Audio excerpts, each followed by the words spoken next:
அதிகாலையில் எழுந்து காணமான சந்தியாவந்தன ஜமரவ நேமனிஷ்டைகளை முடித்துக் கொண்டு முதலில் என்னை பெற்றெடுத்த தாய் தந்தையை வணங்க வேண்டும் பிரம்மலோகம் சென்று என் தந்தை தாய் சரஸ்வதியும் இருவரையும் கண்டு ஆசி பெற்றேன். சரி, இது ஏதாவது கலந்து கிடைக்கும் என்று யோசித்தேன். இருவரும் என்னை நல்ல முறையில் வாழ்வாய் என்று சொல்லி ஆசீர்வதித்து அனுப்பிவிட்டார்கள். சரி, இங்குதான் ஒன்றும் கிடைக்கவில்லையே. சரி, நம் கைலாயம் செல்வோம். தாத்தா பாட்டியை பார்த்தால் ஏதாவது இருக்காரா என்று நினைத்தேன். இங்கிருந்து கைலாயம் சென்று பார்வதா தேவியும் பரமக்கடவுளையும் கண்டு வணங்கி அவர்களாலும் ஆசை பெற்றேன். அங்கும் ஒரு கலகமும் கிடைக்கிறது. நேரமும் ஆய்கொண்டே இருக்கிறது. சரி, இந்த இடத்தில் இருந்தால் கலகம் கிடைக்கவில்லை. எல்லோரையும் காத்து ரட்சிக்கின்ற நம்மளுடைய பள்ளி கொண்டிருக்கின்ற லட்சுமி நாராயணனை சந்திப்போம் என்று பார்க்கடலுக்கு சென்றேன். அங்கு சென்று தாத்தாவையும் பாட்டியும் வணங்கினேன். அங்கும் ஒரு கலகமும் கிடைக்கிறது. என்ன செய்வது, எப்படி செய்வது என்று ஒன்றுமே புரியவில்லை.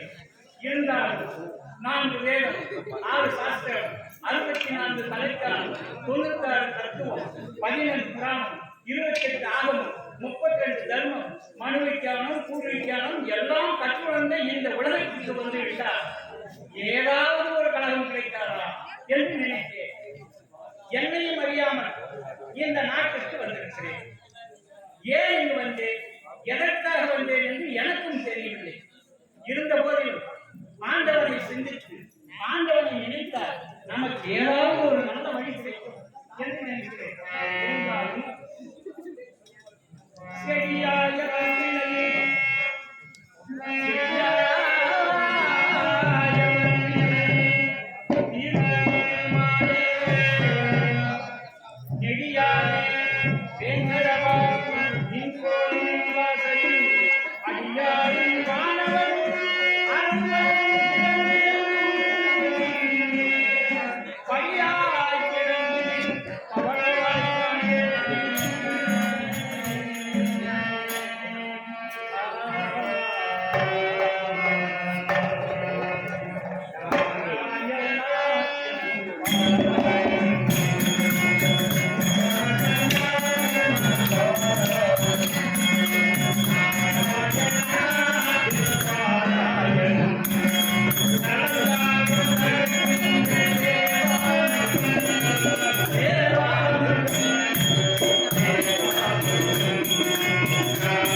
இப்போது எனக்கு ஒரு நினைவு உண்டு.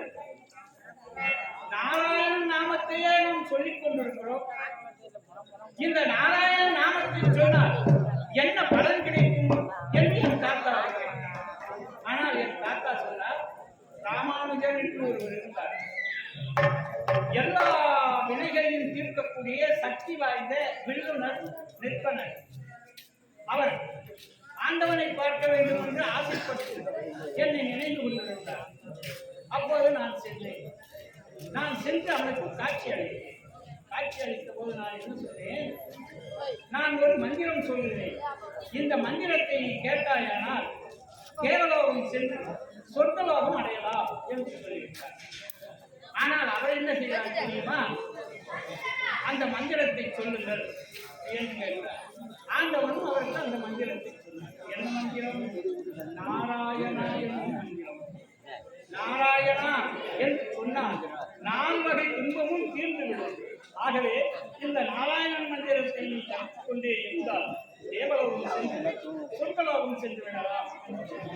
இதையே வேறு யாருக்காவது சொன்னால் நீ நரகத்திற்கு போவாய், இந்த மந்திரத்தை கேட்டவர்கள் சொர்க்கம் போவார்கள் என்று சொல்லிவிட்டார்.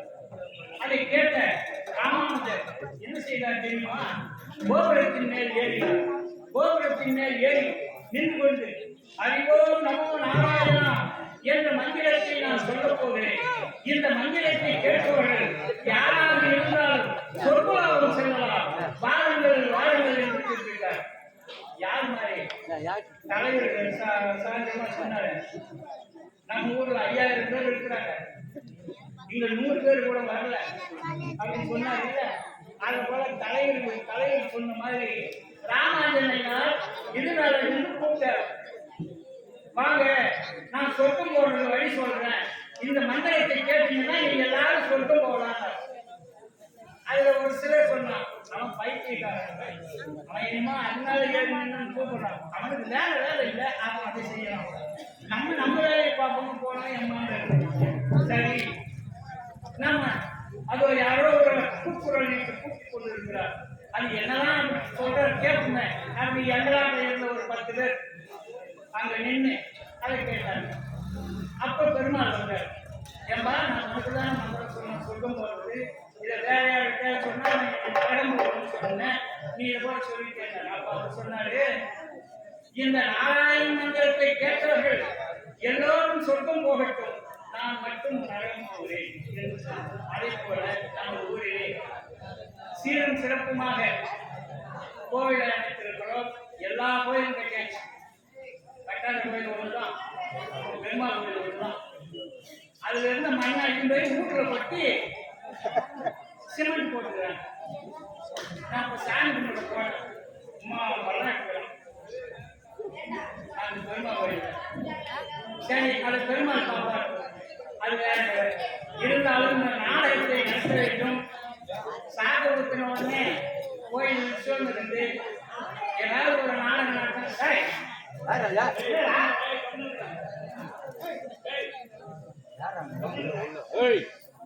இந்த நாடகம் நடத்துறது எவ்வளவு கஷ்டப்பட்டு இந்த நாடகத்தை 4 நாடகம் போட்டோம். முதல்ல ஒரு நாடகம் போட்டோம், ஒருத்தர் நான் வரலன்னாரு, அவர் இல்லாம இன்னொரு நாடகம் போடலாம், இன்னொரு நாடகம் போட்டோம், மறுபடியும் ஒருத்தர் வரலான்றாரு. அவர் இல்லாம இன்னொரு நாடகம் போட்டோம், அவர் டிவி ஒருத்தர் போயிட்டாரு. அவர் இல்லாம இன்னொரு நாடகம் போட்டோம். 4வது நாடகம் தான் அந்த நாடகம். இருக்கிற ஆளுங்களை வச்சு ஏதோ ராமா கோயிலான்னு ஒரு டிராமா நடத்திடுவோம், ஆளுங்கெல்லாம் பண்ணிக்கிட்டே போறாங்க நினைத்து இந்த நாடகத்தை ஆரம்பிச்சிருக்கோம். நேற்று வரைக்கும் ஒரு எங்களுக்கு ஆப்பர் உள்ளது. நேற்று நடத்த வேண்டிய நாடகம் தான். அவரு முதலே பார்க்கலான்னு சொல்லல, மருந்தக்காரர் இல்லை, மருந்தக்காரன் நேற்று வந்தார். ஆனா வேஷம் போடுறவர் கூட்டிட்டு போயிட்டார். இல்லைன்னா நேற்றே நடத்த வேண்டிய நாடகம். சரி, இருந்தாலும் பரவாயில்லை, மாரியம்மன் துணைவர் மாரியம்மன் துணை கொண்டு இந்த நாடகத்தை சீரும் சிறப்புமாக நடத்த வேண்டும் என்று நாங்கள் ஆசைப்பட்டு கதாநாயகம் செய்ய வேண்டும். எனக்கு வயசாகி வச்சு சின்ன பசங்க கதாநாயகம் செய்யணும்னு கொஞ்சம் சின்ன பையனை கதாநாயகமாக போட்டுக்கிறோம். கதாநாயகம் செய்ய வேண்டிய நான் போட்டுக்கிறேன்.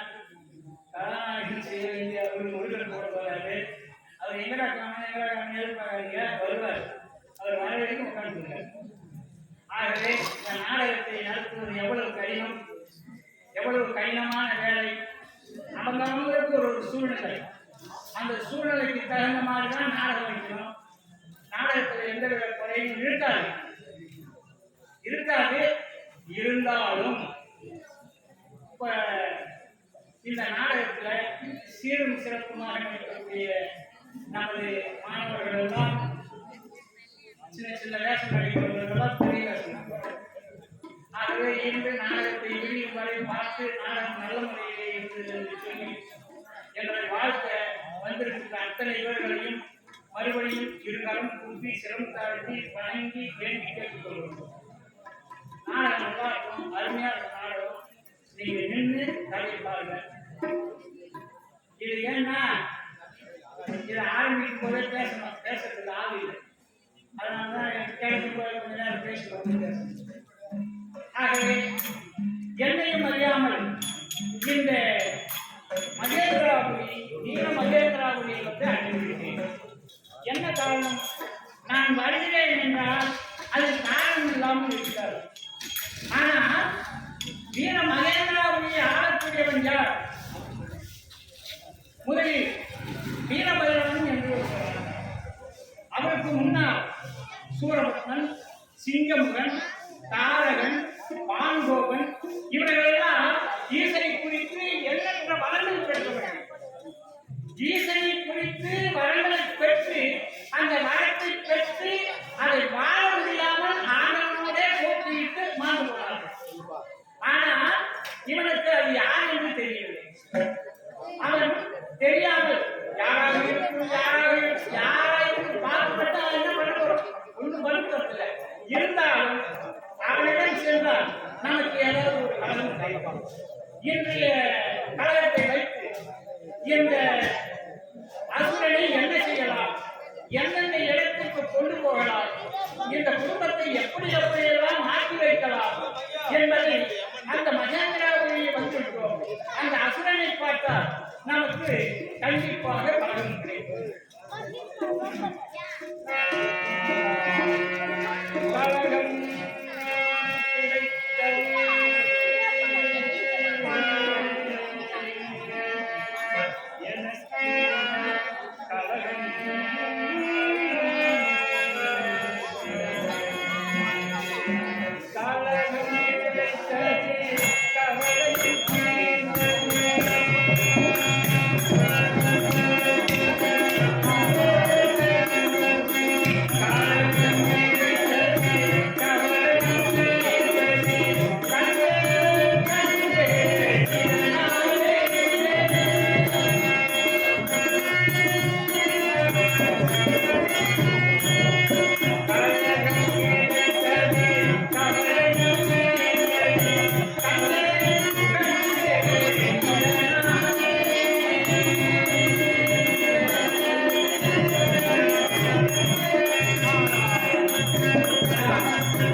ஆனால் அவளோ ஒப்புக்கொள்ளவில்லை.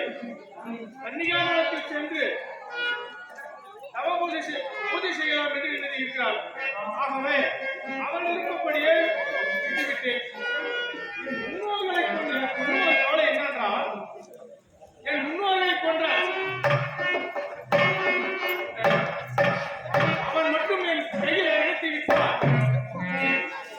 அவனை சுற்றுவதாக நொறுக்கி அவன் தலையை குறைந்து கிள்ளி எரிகிறது. அது ஒன்று மட்டும்தான் எனக்கு கவலையாக இருக்கிறது.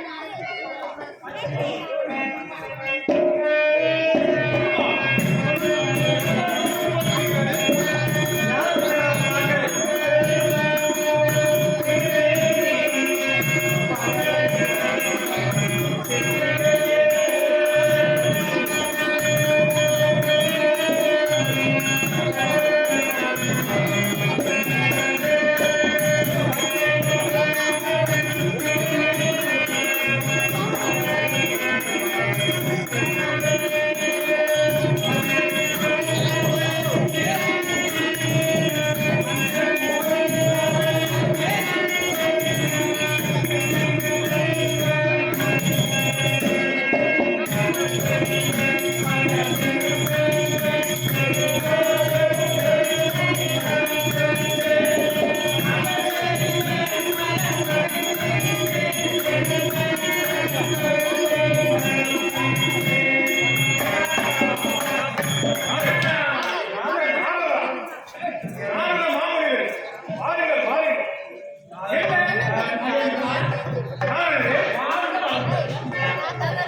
வாழ்க, என்னையா? நீ ஒரு நாட்டின் அரசன், ராஜா, சரி, எல்லாரையும் அடக்கி வைத்திருக்கின்ற மகேந்திராசூரன். இருக்கட்டும். ஆ, வாழ்க, என்ன கூறுகிறாய்? சபாஷ், சபாஷ், சபாஷ். மிக்க நன்றி. அரே மலை, நமக்கு நாங்கள் நல்லதாக செய்ய போகிறார். அவரை யாரை குறை சொல்ல வேண்டும்? தெரியாத என்ன நாடு? ஆரதன் வந்த கலகம் என்று அறியாதவர்கள் செய்திருக்கார்கள். அப்படியா? எல்லாம் தெரிந்தவர்களை கேட்டுப்பார். நாங்கள் வந்திருக்கிறாரா? ஏதோ ஒரு நல்லது நடக்கும். நாவலர் கழகம் நன்மையில் தான் முடிவு என்பார்கள். சரி, ஆமா. ஆகவே நான் என்னையும் மறந்து இந்த மகேந்திராவுக்கு வந்துவிட்டேன். சரி, இவ்வளவு தூரம் வந்தோமே, எதற்கும் மகேந்திரனை ஒரு முறை பார்த்துவிட்டு போகலாமே என்று தான் நான் சொல்கிறேன். ஒன்றுமில்லை நாங்களா, எனக்கு ஒரே மன உளைச்சலாக இருக்கிறது. என்னது? என் முன்னோர்களான சூரபத்மன், தாருகன், சிங்கமுகன், ஆறுமுகன் இவர்களை யார் கொண்டார்கள் என்று தெரியவில்லை. ஆனால் அவர்கள் மட்டும் யார் என்று தெரிந்துவிட்டால் அவர்களை கண்ட துண்டமாக வெட்டி பழிக்கு பழி, ரத்தத்திற்கு ரத்தம் தீர்த்துவிடு. முடியாது. ஏன்? ஏன் என்றால் நீ இப்போது சொன்னாய் அல்லவா, சூரபத்மன், சிங்கமுகன், தாருகன், பானுகோபன் இவர்களெல்லாம் ஆண்டவனை நினைத்து அயராது தவறிருந்து பெற்ற வார்த்தை வைத்து இந்த உலகையே ஆண்டு கொண்டிருக்கிறார்கள். சரி, சூரபத்மன் என்ன தெரியுமா செய்தார்? என்ன செய்தார்? நீண்ட காலம் தவம் செய்தார். ஆனால் ஆண்டவன் வந்து காட்சி அளிப்பது போல தெரியவில்லை. அப்படியா? அவன் என்ன செய்தான்? ஒரு நெருக்கப்படையை வைத்து தீயை மூட்டி அதிலே தன் தசையெல்லாம் அறுத்து அறுத்து அறுத்து போட்டார். தன்னுடைய உடலில் இருக்கும் தசையெல்லாம் அவர்களுக்கு அது உப்பரை அந்த கொடுக்கும். நெருக்கப்படையிலே கொண்டு பிறகு அந்த நெருக்கப்படையிலே அந்த தசைகள் எல்லாம் வற்பமாகிவிட்டன. சரி, இவ்வளவு தவம் செய்தும் நமக்கு ஆண்டவன் வரவில்லையே, இனிமேல் இந்த உயிரை வைத்திருந்து நாம் என்ன செய்ய போகிறோம் என்று நினைத்து தன் மாறால் தன் கழுத்தை அறுத்து குடித்தார். அப்படியா? அந்த நேரத்திலே பரமக்கடவுள் போனார். சரி, அவர் தோல்வி என்ன செய்தார் என்று குறிப்பிட்டார். பஸ்மமாக அந்த சூரனை பஸ்மம் சூரன் என்றார்.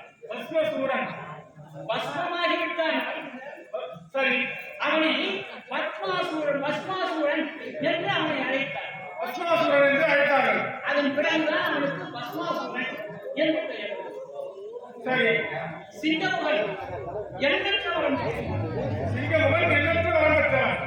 தாரகன் தன் அண்ணனை உள்ளே வைத்து வெளியே ஓட்டை கட்டி அண்ணனுக்கு காவலாக சரி, பானுகோபன் தேவர்களை எல்லாம் வென்றவன். சரி, அப்படிப்பட்டவனையே ஒருவன் கொண்டு விட்டான் என்றால் ஒன்றுமே இல்லை உன்னிடத்தில். நீ எப்படி அவனை கொள்வாய்? நானே. ஆனால் அவன் மட்டும் யார் என்று தெரிந்துவிட்டால் அவர்களை பிறகு பாருகிறேன். எனக்கு யார் கொண்டார்கள் என்றுதான் தெரியவில்லை. அதை பிறகு சொல்கிறேன். நான் சொல்வதை போல் கேள். அது என்ன செய்யலாம், எப்படி அவனை கொள்ளலாம் என்பதை பிறகு நான் உனக்கு சொல்கிறேன். சரி, இவ்வளவு பேசுகிறாய். நீயோ இந்த கிரியோகம் செஞ்சாய். நீ ஏன் உலகத்தையே சுற்றி வருவர்? உனக்கு தெரிந்திருக்கும் அல்லவா? எனக்கு தெரியும். அப்படின்னா சொல். அதைதான் இப்பொழுது சொல்லி உனக்கு புரியவில்லை என்று சொல்கிறேன். ஏன்? இப்பொழுது உன்னிடத்திலே அந்த சக்தி இல்லை. அவனை கொள்வதற்கு உன்னிடத்திலே பலம் இல்லை. அது யார் மட்டும் யார் என்று சொல். பிறகு பாரு. சூரா, நான் சொல்வதை கேள். நான் சொல்வதை கேட்டு நீ செய்தால் அவனை வெல்வதற்கான வழி உண்டு. இல்லை என்றால் வெறும் கையிலேயே முழங்குவது தவறு. நீ யார் என்று கையிலே ஏதாவது ஒன்று வைத்திருக்க வேண்டும். கையிலே வைத்துக் கொண்டு முழங்கு போட்டால் அது முளைக்கு சென்றதுதான் போல் நீளும். நீ யார் என்று ஒன்றே இல்லாமல் நான் யார் என்று சொல்லியா? நான் சொல்வதை கேள். நீ ஆண்டவனை குறித்து தவம் செய். அவர்களைப் போலவே மரணம் பெறு. பெற்று பிறகு வந்து என்னை கேள். அவன் யார் என்று சொல்கிறேன். நேராக போ, எல்லோரையும் அடி உத குடி. அப்படியானால் கொண்டு விடாது. ஆனால் நீ இப்பொழுது போனால் நீ அவர்களை போல நீயும் இறந்து போவாய். நான் சொல்கிறேன், நான் உனக்கு நல்லதைத்தான் சொல்கிறேன். அதற்காகத்தான் ஆண்டவன் என்னை இங்கே அனுப்பியிருக்கிறார். சபாஸ் நாரதரே, சபாஸ். ஆக அந்த ஈஸ்வரனை குறித்து நவம் புரிந்து வரம் பெற வேண்டும். என்ன வரம் பெற வேண்டும்?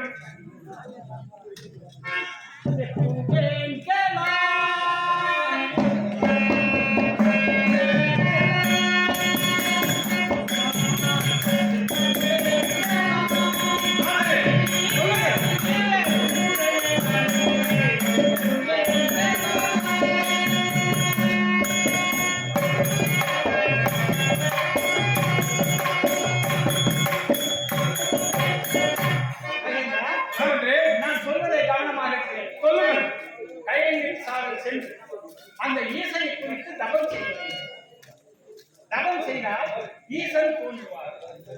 ஈசன் தோன்றிய பிறகு எல்லோரும் எண்ணற்ற வரங்களை கேட்டார்கள். ஆனால் ஒருவரும் உயிரோடு இல்லை. ஆனால் நான் சொல்கின்ற வரத்தை நீ பெற்றுவிட்டால் இந்த உலகத்தையே பம்பரம் போல் ஆக்கிவிடலாம். என்ன வர வேண்டும் சொல். நித்திய தத்துவம் என்னும் சாகாவரத்தை பெற்று. நித்திய தத்துவம் என்னும் சாகாவரம். சாகாவரத்தை நீ பெற்றுவிட்டால் உனக்கு எப்படி மரணம் வரும்? ஆக சாகாவரம், வேகாவுடன், போகா செல்வம், இந்த வரங்களை பெற்றுவிட்டால் இவ்வுலகில் என்னை யாரும் கொல்ல முடியாது. எனக்கு அழிவே கிடையாது. அப்படிதானே? நித்திய தத்துவம் என்னும் வரத்தை நீ பெற்றுவிட்டால் நீ இப்போது சொன்னாய் அல்லவா, சாகாவுடன், சாகாவரம், வேகாவுடன், போகா செல்வம், இந்த மூன்று இடத்தையே இருப்பவர்கள் எல்லோரும் என்ன செய்வார்கள்? என்ன செய்வார்கள்? உன் காலையில் வந்து எனக்கு மண்டியிட்டு எல்லாம் பணிவிடை செய்வார்கள். சரி சரி, நல்லது நல்லது. சொல்வதை பிறகு கவனமாக கேட்க வேண்டும். சொல்லுங்கள். தேவர்கள் சூழ்ச்சியிலே வல்லவர்கள். தேவர்கள் சூழ்ச்சியில் வல்லவர்கள். ஆமா. என்ன காரணம் என்றால், முதலில் சூரபத்மன் வரம் பெறும்போது என்ன செய்தான் தெரியுமா? என்ன செய்தார்? யாராலும் என்னை அழிக்க முடியாத வரம் ஒன்று வேண்டும். அதுவும் ஆணுக்கு பிறந்தவனாக இருக்க வேண்டும் என்று சொன்னான். ஆணுக்கு பிறந்தவனாக அவன் தான் என்னை கொல்ல வேண்டும் என்று அவன் வரம் கேட்டான். சரி, எதனால் கேட்டான்? ஆணுக்கு குழந்தை பிறக்குமா பெண் இல்லாமல் இருக்காது, முடியாது. ஆனால் அவன் கேட்டது எப்படி? ஆணுக்கு பிறந்தவனாக சாதுரியத்தோடு என்னவென்றால், ஆணுக்கு பிறந்தவனாக தான் எனக்கு உயிர் போக வேண்டும் என்று கேட்டான். பிறகு அந்த வரத்தை ஆண்டவனும் மனமகிழ்ந்து தந்தார். சரி, எப்படி காலமானான்? வரம் பெற்றுவிட்டார். இருந்து போனானே. ஆகையால் நான் சொல்வதை போல் நீ வரம் பெற்றுவிட்டார். உனக்கு இறப்பு என்பதே கிடையாது. எப்படி என்று சொல்லுங்கள். நாங்களே நான் சொல்கின்றபடி ஆண்டவனை கையெழுந்திரி சாலையில் சென்று தவம் இருந்து ஆண்டவன் வந்த பிற்பாடு எனக்கு இதுவரை யாராரோ வரம் வாங்கினார்கள், எல்லோரும் மாண்டு போனார்கள். நான் மாறாமல் இருக்க எனக்கு நித்திய தத்துவம் என்னும் சகாரம் வேண்டும் சாமி பணியோடு இருக்கிறார். அப்படியானால் இப்பொழுதே கைகை மலைச்சாரல் சென்று அந்த ஈஸ்வரனை குறித்து தவமிருந்து சாகா வரத்தையும் போகா செல்வம் வேகா உடலை வாங்கிக் கொண்டு பிறகு செல்கிறேன். பிறகு என்னிடம் வா, நான் பார்த்து. ஆமாம், என் முன்னோர்களை கொண்டவர்கள் யார் என்று சொல்லவில்லையே. வரத்தை வாங்கிக் கொண்டு வந்தால்தான் சொல்வாயா? நீ இப்பொழுது நான் சொன்ன உடனே நீ அவசரப்பட்டு போவாய். சரி, அவசரக்காரனுக்கு புத்திமதி, ஆனதே ஆத்திரக்காரனுக்கு எல்லாம். நான் சொன்னதை நீ செய்தால் கொஞ்ச காலம் வாழலாம். அப்பொழுது நான் முதலில் நீ இப்போதே போனால் இப்போது வரமாக வேண்டும். அதுதான் முதலில் நீ செய்ய. வரத்தை வாங்கிக் கொண்டு பிறகு உன்னை சந்திக்கிறேன். அதே அதிகமா இப்போதே கைலை மலைச்சாரல் செல்ல வேண்டும். பூஜைக்கு உண்டான ஏற்பாடுகளை செய். சென்று வென்று வா.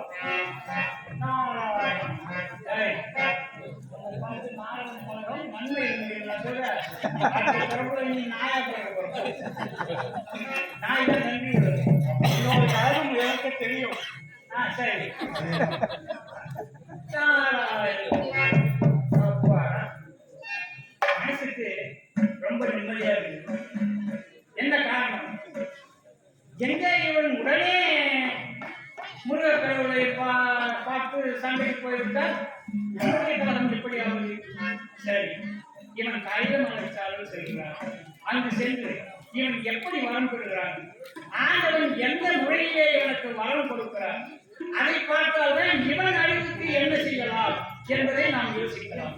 இருந்தாலும் ஆண்டவனுக்கு நன்றியை சொல்லிவிட்டு அங்கே சென்று அவன் என்னதான் வரம் கேட்கிறான், ஆண்டவன் எப்படி இந்த வரத்தை தருவார் அதையும் பார்ப்போம்.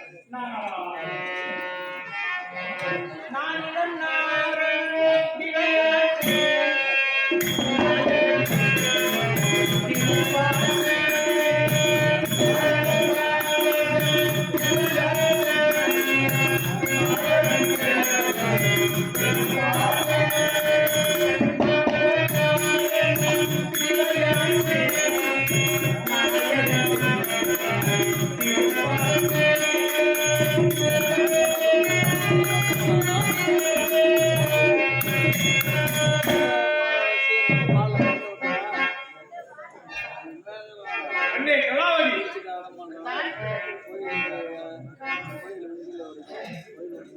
நம் மகள் உத்தமி திருமணம் என்று கன்னிகாமரத்தில் சென்று விட்டார். நான் இப்போது கைலை மரம் சென்று அந்த ஈஸ்வரை குறித்து தவம் இருக்க செய்ய போகிறேன். ஆகையால் இப்போது அதற்கு உண்டான தேவையான பூஜைகளை ஏற்படுத்துவாயா?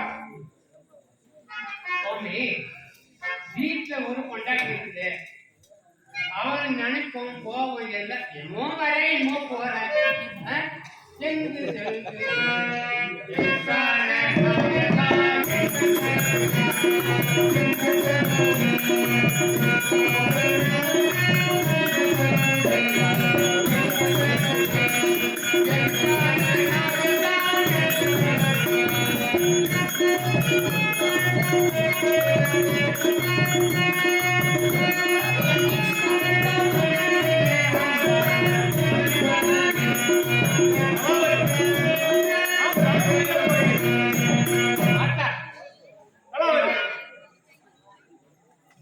என்னதான் நினைக்க கொண்டு போறீங்க வரீங்க? இப்ப யார பழி வாங்க போறீங்க? என் முன்னோர்களை கொண்டவர்கள் யார் என்று தெரியவில்லை. ஆகையா சரி, நாரதர் தற்சமயத்தில் வந்து நல்ல யோசனை சொல்லியிருக்கிறார். என்ன என்று? அவர் முதலில் ஈஸ்வரனை குறித்து தவமிருந்து சாகா வரம், ஏகா உடல், போகா செல்வத்தை வாங்கி வா, பிறகு உன் எதிரி யார் என்று சொல்கிறேன் என்று கூறிவிட்டார். ஆகையால் நான் இப்பொழுதே கைலை மலைச்சாரல் சென்று தவம் செய்ய வேண்டும். சரி, அப்படி என்றால் நம் மகளை தான் கன்னிகா மடம் கொண்டு வைத்து விட்டோம். நம் மகன் இருக்கிறான், அவனை கூப்பிட்டு விட்டு அவனுக்கு என்ன விருப்பம் இல்லை அவனை கேட்போம். அவனுக்கு திருமணம் செய்து வைத்து விட்டு நீங்கள் தாவும் திறன் செல்லுங்கள். நம் மகள் தான் திருமணத்துக்கு ஒத்துக்கவில்லை. ஆமா, இவன் என்ன சொல்றான்? நம் மகன் சத்தீஸ்வரன் இருக்கிறான் அல்லவா, அவனுக்காக ஒரு திருமணத்தை செய்து வைத்து என்று பார்க்கலாம் என்று நினைக்கிறேன். அதுதான் என் ஆசை. சரி, அப்படியானால் சத்தீஸ்வரனுக்கும் திருமணம் செய்து வேற குழந்தைகளை பார்ப்பதற்காக நான் காத்துக் கொண்டிருக்கிறேன். நான் தவத்தில் அமர்ந்தால் பல காலங்கள் ஆகும். ஆகவே சத்தீஸ்வரனுக்கு திருமணம் நடத்தியே இருக்க வேண்டும். அதற்கெல்லாம் நான் சொல்கிறேன்.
அந்த ஆண்டவரின் பேரருளை